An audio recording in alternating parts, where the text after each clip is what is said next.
Sometimes praying to God is coming to Him and not knowing what to say. Sometimes prayer is not saying a word at all, you know? Sometimes tears, sometimes crying is prayer. Like, He knows what those tears mean without you even saying a word. A couple of months ago, I had just finished writing an exam, and for some weird reasons, I felt very numb. I couldn't pray. It's so weird because when you write an exam, like obviously your spirit would even want you to pray, like pray over your exam and what you had written. But for some weird reasons, I couldn't bring myself to pray. Every single time I tried to pray, I just couldn't. And there's this sermon I listened to. I want to encourage some of you who struggle to pray because you go in there and you think like, how can I talk to the Lord for 15 minutes or 20 minutes? Like I'm going to run out of things to say. Just practice His presence. Go in there and put on some worship music or some instrumental worship. This is what I'm currently listening to. Yeshua by Anatolia. Just sit there and feel His presence. Think about the person you're talking to. Think about where He's seated. Get a flashback of what He's done for you. And just sit there and just love on Him for just a little bit and feel His presence. And you look up and you've been there for an hour. And then you turn the secret place into your vice. Every time your heart is heavy, you keep running back there. So a bottle won't be my vice. A blunt won't be my vice. That boy won't be my vice. But when you make the secret place your vice, then when you think about all the hell you keep going through in life, because life is a conveyor belt of challenges.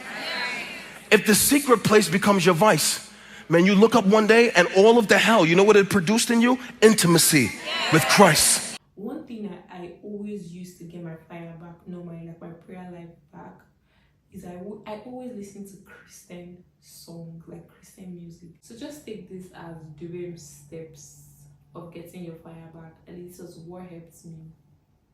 So I think praying, I know it sounds so weird. I'm not praying and you're telling me to pray, but that was actually what helped me. I knew I couldn't pray at length, but that little time where I struggled to pray, like I closed my eyes, I'll just tell God, oh God, please revive my prayer life. I want to pray again. And every single chance I get to close my eyes and pray, even if I don't feel like it, even though it's just like, I just say it. I'm just like, God, help me, revive my prayer life. Like, just something as simple as that. And it helped me because before I knew what was happening, I started feeling like the urge to pray again. I started feeling like God's presence in my life. I could wake up in the night to pray. Like I would just wake up by 12 on my own and I would pray. Second thing I had to do was I prayed with my family members. And even though this was not really planned, like it was not really because of my prayerlessness, we just wanted to pray as a family. And that really helped me because everybody's praying, you have to pray. So that really helped me with reviving my prayer life. On that process, I would tell you is to make out time to study the Bible. What I used to do is that if I said I'm going to read the book of David this month, and I decide that, okay, every morning I take 2 chapters. I read it like a story. I take 2 chapters every day, or whatever amount of chapters I want to take. I'm not saying I'm going to finish the whole book of David at a stretch, but like just eating the word daily.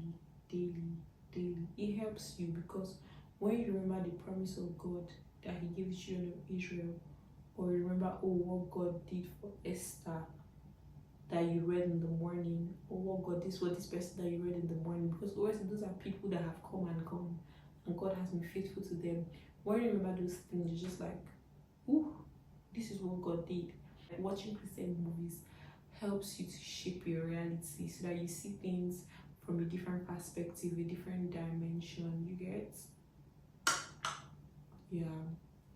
So these are the things that helps me shift my devotion, that helps me to keep a clean streak. I remember there was a time where I didn't know devotion. And I was asking people, like I asked my mom, how do you do your devotion? And I was asking my sister, I was just asking people around because I really wanted to start my devotion. I didn't know how to go about it. I remember buying like this devotional. Some days I'll read it, some days I'll not read it. And I hated the fact that I was very inconsistent. But I think I've come to the realization that you have to fight for your devotion. It's something that you have to wake up every morning and be very